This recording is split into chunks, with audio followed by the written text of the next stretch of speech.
ಎಲ್ಲ ವಾರ್ಡ್ಗಳಲ್ಲಿ ಸ್ಟಾಫ್ ಮಾಡಿ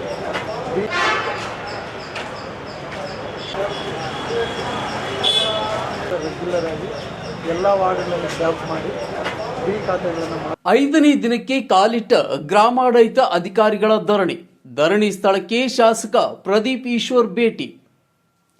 ಮೂಲಭೂತ ಸೌಕರ್ಯ ವರ್ಗಾವಣೆ, ಲ್ಯಾಪ್ಟಾಪ್ ಒದಗಿಸಲು ಒತ್ತಾಯಿಸಿ ಗ್ರಾಮಾಡಳಿತ ಅಧಿಕಾರಿಗಳು, ರಾಜಸ್ವ ಇಲಾಖೆ ಹಾಗೂ ಗ್ರಾಮ ಸೇವಕರು 2ನೇ ಹಂತದ ಅನಿರ್ದಿಷ್ಟ ಹೋರಾಟವನ್ನು ಪ್ರಾರಂಭಿಸಿ ಇಂದಿಗೆ 5ನೇ ದಿನ ಸಾಮೂಹಿಕ ರಜೆ ಹಾಕಿ ಹೋರಾಟ ನಡೆಸುತ್ತಿರುವ ಗ್ರಾಮಾಡಳಿತ ಅಧಿಕಾರಿಗಳಿಗೆ ಇಂದು ಶಾಸಕರಾದ ಪ್ರದೀಪ್ ಈಶ್ವರ್ ಬೇಡಿಕೆಗಳ ಬಗ್ಗೆ ಮುಖ್ಯಮಂತ್ರಿ ಗಮನಕ್ಕೆ ತರುವುದಾಗಿ ಭರವಸೆ ನೀಡಿದ್ದಾರೆ. ತಾಲೂಕು ಕಚೇರಿಯಲ್ಲಿ ಸುದ್ದಿಗೋಷ್ಠಿ ನಿಮಿತ್ತ ಬಂದಿದ್ದ ಶಾಸಕರು ಬಳಿಕ ಧರಣಿ ಸ್ಥಳಕ್ಕೆ ಆಗಮಿಸಿ ಗ್ರಾಮ ಆಡಳಿತ ಅಧಿಕಾರಿಗಳ ಜೊತೆ ಚರ್ಚಿಸಿದರು. ಇದೇ ಸಂದರ್ಭದಲ್ಲಿ ಕಂದಾಯ ಇಲಾಖೆ ನೌಕರರ ಸಂಘದ ಪ್ರಧಾನ ಕಾರ್ಯದರ್ಶಿ ರಮೇಶ್ ತಮ್ಮ ನ್ಯಾಯಯುತ ಬೇಡಿಕೆಗಳ ಬಗ್ಗೆ ಶಾಸಕ ಪ್ರದೀಪ್ ಈಶ್ವರ್ ಗಮನಕ್ಕೆ ತಂದರು.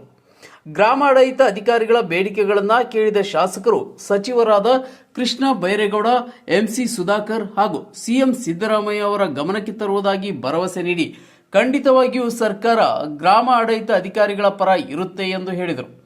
ಇನ್ನು ತನ್ನ ಅನುದಾನದಲ್ಲಿ ಲ್ಯಾಪ್ಟಾಪ್ ಕೊಡಿಸಲು ಅವಕಾಶವಿದ್ದರೆ ಉಪವಿಭಾಗಾಧಿಕಾರಿ ಜೊತೆ ಚರ್ಚಿಸಿ ತೀರ್ಮಾನಿಸಲಾಗುವುದೆಂದು ಹೇಳಿದರು. 35ಕ್ಕೂ ಹೆಚ್ಚು ವಿಎಗಳು ತಮ್ಮ ಬೇಡಿಕೆಗಳಿಗೆ ಕಳೆದ 5 ದಿನಗಳಿಂದ ತಮ್ಮ ಬೇಡಿಕೆಗಳು ಈಡೇರಬೇಕು ಅಂತ ಸ್ಟ್ರೈಕ್ ಮಾಡ್ತಿದ್ದಾರೆ.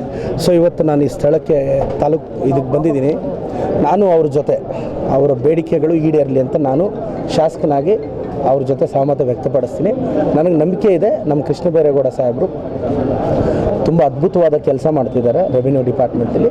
ಅವರು ಇದನ್ನೆಲ್ಲ ಕನ್ಸಿಡರ್ ಮಾಡ್ತಾರೆ ಅಂತ ನನಗೆ ಭರವಸೆ ಇದೆ. ನಾನು ಸಹ ಕೃಷ್ಣ ಬೈರೇಗೌಡ ಸಾಹೇಬ್ರ ಗಮನಕ್ಕೆ ತರ್ತೀನಿ, ಉಸ್ತುವಾರಿ ಸಚಿವರು ಸಾಹೇಬ್ರ ಗಮನಕ್ಕೆ ತರ್ತೀನಿ, ಮುಖ್ಯಮಂತ್ರಿಗಳ ಗಮನಕ್ಕೂ ನಾನು ತರೋ ಪ್ರಯತ್ನ ಪಡ್ತೀನಿ. ಖಂಡಿತವಾಗೂ ನಮ್ಮ ಸರ್ಕಾರ ನಿಮ್ಮ ಜೊತೆ ಇರುತ್ತೆ ಅಂತ ನನ್ನ ನಂಬಿಕೆ ಇದೆ. ಮತ್ತು ಅವರು ಲ್ಯಾಪ್ಟಾಪ್ಸ್ ಎಲ್ಲ 35 ಜನನು ಲ್ಯಾಪ್ಟಾಪು MLA ಫಂಡಲ್ಲಿ ಕೊಡ್ಬೋದು ಅಂತಿದೆ. ನಾನು AC ಅವ್ರನ್ನ ಕೇಳಿ ಅನುಕೂಲ ಇದ್ದರೆ ಪ್ರಾರಂಭ ನಾನು ಎಷ್ಟಾದರೆ ಅಷ್ಟು, ಈಗ ನಾನು ಹಳ್ಳಿಗಳಿಗೆ MLA ಲ್ಯಾಡ್ ಜಾಸ್ತಿ ಕೊಟ್ಬಿಟ್ಟಿರೋದ್ರಿಂದ ಎಷ್ಟಾದರೆ ಅಷ್ಟೊಂದು ಮಿನಿಮಮ್ ಸಪೋರ್ಟ್ ನಾನು MLA ಲ್ಯಾಡಲ್ಲಿ ಮಾಡ್ತೀನಿ ಸರ್. ನಿಮಗೆಲ್ಲ ಒಳ್ಳೆಯದಾಗಲಿ ಸರ್. ಅದು ನನಗೂ ಇದಿದೆ, ಬೇಜಾರಿದೆ. ಹಳೆ ಸರ್ಕಾರಗಳು ಅದನ್ನ ಮಾಡಬೇಕಾಗಿತ್ತು, ಕಳೆದ ಸರ್ಕಾರ. ನಮ್ಮ ಸರ್ಕಾರ ನಾವು ಮಾಡ್ತೀವಿ, ನಾವು ಜೊತೆ ನಿಲ್ತೀವಿ.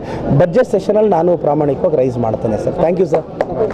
ಕಂದಾಯ ಇಲಾಖೆ ನೌಕರರ ಸಂಘದ ಪ್ರಧಾನ ಕಾರ್ಯದರ್ಶಿ ರಮೇಶ್ ಮಾತನಾಡಿ, ಶಾಸಕರು ನೀಡಿರುವ ಭರವಸೆ ಈಡೇರಿಸಿದರೆ ಕ್ಷೇತ್ರದ ಜನರಿಗೆ ಇನ್ನಷ್ಟು ಬೇಗ ಕಂದಾಯ ಸೇವೆ ಸಿಗಲಿದೆ. ಇನ್ನು ಅದರ ಜೊತೆಗೆ ಸರ್ಕಾರದ ಗಮನ ಸೆಳೆದು ನಮ್ಮ ಸಮಸ್ಯೆ ಪರಿಹಾರಕ್ಕೆ ಮುಂದಾದರೆ ಇನ್ನಷ್ಟು ಸಂತೋಷ ಎಂದು ಹೇಳಿದರು. ಇವತ್ತು ಧರಣಿ ನಡೀತಾ ಇರುವಂಥ ಸ್ಥಳಕ್ಕೆ ಬಂದಿದ್ದಾರೆ. ಬಂದು ನಮ್ಮ ಮನವಿಯನ್ನು ಸ್ವೀಕರಿಸಿ ಅವ್ರ ಹಂತದಲ್ಲಿ ಏನು MLA ಫಂಡಲ್ಲಿ ಏನು ಆಗ್ಬೋದು ಅದನ್ನು ನಾನು ಮಾಡಿಕೊಡ್ತೀನಿ. ನನ್ನ ಏನು ಅಲಾಟ್ಮೆಂಟ್ ಇದೆ ನೋಡಿಕೊಂಡು ಮಾನ್ಯ AC ಸಾಹೇಬರು ಹತ್ರ ಮಾತಾಡಿ ಮಾಡಿಕೊಡ್ತೀನಿ ಅಂತ ಆಶ್ವಾಸನೆ ಕೊಟ್ಟಿದ್ದಾರೆ. ಇನ್ನು ಉಳಿಕೆ ಬೇಡಿಕೆಗಳು ಏನು ರಾಜ್ಯ ಮಟ್ಟದಲ್ಲಿ ಏನು ಬೇಡಿಕೆಗಳು ಬೇಕೋ ಅದ್ರ ಬಗ್ಗೆ ಮಾನ್ಯ ಕಂದಾಯ ಸಚಿವರ ಹತ್ರ ಮತ್ತು CM ಸಾಹೇಬ್ರ ಹತ್ರ ಮಾತಾಡ್ತೀನಿ. ನಾನು ನಿಮ್ಮ ಪರವಾಗಿ ನಿಂತ್ಕೊಂಡು ಅಲ್ಲಿ ನಾನು ಮಾಡಿಸ್ತೀನಿ, ಹೇಳ್ತೀನಿ ಕೂಡ ಅಂತಲೂ ಹೇಳಿದ್ದಾರೆ. ಅದಕ್ಕೆ ಈ ರೀತಿ ಭರವಸೆ ಕೊಟ್ಟಿದ್ದಾರೆ ಸರ್. ಮೊದಲನೇ ಹಂತದಲ್ಲಿ ಕೊಟ್ಟಂಥ ಭರವಸೆಗಳ ಮೇಲೆ ನಾವು ಬಿಟ್ಟಿದ್ವಿ. ಯಾಕಂದರೆ 3-4 ತಿಂಗಳು ಕಾಯ್ದು ನೋಡಿದ್ವಿ. ಸರ್ಕಾರದ ಮೇಲೆ ಭರವಸೆ ಇಟ್ಟು ನಾವು ಸಾರ್ವಜನಿಕರಿಗೆ ತೊಂದರೆ ಆಗಬಾರ್ದು ಅನ್ನೋ ದೃಷ್ಟಿನಲ್ಲಿ ನಾವು ಕೆಲಸಕ್ಕೆ ಮರಳಿ ಕೆಲಸಗಳು ಮಾಡ್ತಾಯಿದ್ದೀವಿ ಸರ್. ಏನು ಸರ್ಕಾರದ ಉದ್ದೇಶಿತ ಯೋಜನೆಗಳಿದ್ದಾವೆ. ಸರ್ಕಾರಕ್ಕೆ ಏನೋ ಪಾಣಿಗಳಲ್ಲಿ ಏನೋ ಆಧಾರ್ ಲಿಂಕ್ ಮಾಡೋದಿರ್ಬೋದು, ಮತ್ತು ಇವಾಗ ಭೂ ಸಕ್ರಮೀಕರಣ ಸಮಿತಿನಲ್ಲಿ ಆನ್ಲೈನಲ್ಲಿ ಏನು ಪ್ರೋಸೆಸ್ ಮಾಡಬೇಕು ಅದಿರ್ಬೋದು, ಮತ್ತು ಇವಾಗ 1 to 5 ಇರ್ಬೋದು, ಎಲ್ಲನೂ ನಾವು ನಿರಂತರವಾಗಿ ಮಾಡ್ತಾ ಬಂದಿದ್ದೀವಿ. ಮತ್ತು ಅದ್ರ ಜೊತೆಗೆ ನಮ್ಮ ನಿರಂತರ ಕೆಲಸಗಳು ಕ್ಯಾಸ್ಟ್ ಇನ್ಕಮ್ ಸರ್ಟಿಫಿಕೇಟಿಂದು ಸಾಮಾಜಿಕ ಭದ್ರತಾ ಯೋಜನೆಗಳು ಎಲ್ಲನೂ ಯಾವುದೇ ನಿಲ್ಲಿಸ್ತೀರ ಸರ್ಕಾರಕ್ಕೆ ಒಳ್ಳೆಯ ಹೆಸರು ಥರ ಕೆಲಸ ಮಾಡ್ಕೊಂಡು ಬಂದಿದ್ದೀವಿ ಸರ್. ಆದರೆ ಕನಿಷ್ಠ ಮೂಲಭೂತ ಸೌಕರ್ಯಗಳನ್ನ ಕೇಳ್ತಾ ಇರೋದ್ರಿಂದ ಇದು ಬಜೆಟ್ ಹತ್ರ ಇದೆ. ನಮಗೆ ಈ ಬಜೆಟ್ಗಳಾದ್ರೂ ನಮಗೆ ಒಂದು ವ್ಯವಸ್ಥೆ ಆಗಲೇಬೇಕು. ಯಾಕಂದರೆ 65 ವರ್ಷದಿಂದ ನಮಗೇನೂ ವ್ಯವಸ್ಥೆಗಳಾಗಿಲ್ಲ. ಇದು ಅದಕ್ಕೋಸ್ಕರ ನಾವು 2ನೇ ಹಂತದಲ್ಲಿ ಮಾಡೋ ಅನಿವಾರ್ಯತೆ ಬಂದಿದೆ ಸರ್ ನಮಗೆ. ಚಿಕ್ಕಬಳ್ಳಾಪುರ ಜಿಲ್ಲೆ ಸೇರಿದಂತೆ ಇಡೀ ರಾಜ್ಯಾದ್ಯಂತ ಗ್ರಾಮಾಡಳಿತ ಅಧಿಕಾರಿಗಳು ಸಾಮೂಹಿಕ ರಜೆ ಹಾಕಿ ಅನಿರ್ದಿಷ್ಟ ಧರಣಿ ನಡೆಸುತ್ತಿದ್ದಾರೆ.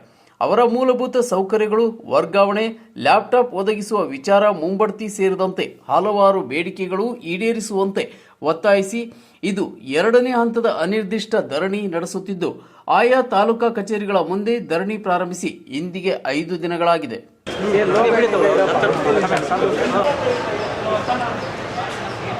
ಎಲ್ಲ ವಾರ್ಡ್ಗಳಲ್ಲಿ ಕ್ಯಾಂಪ್ ಮಾಡಿ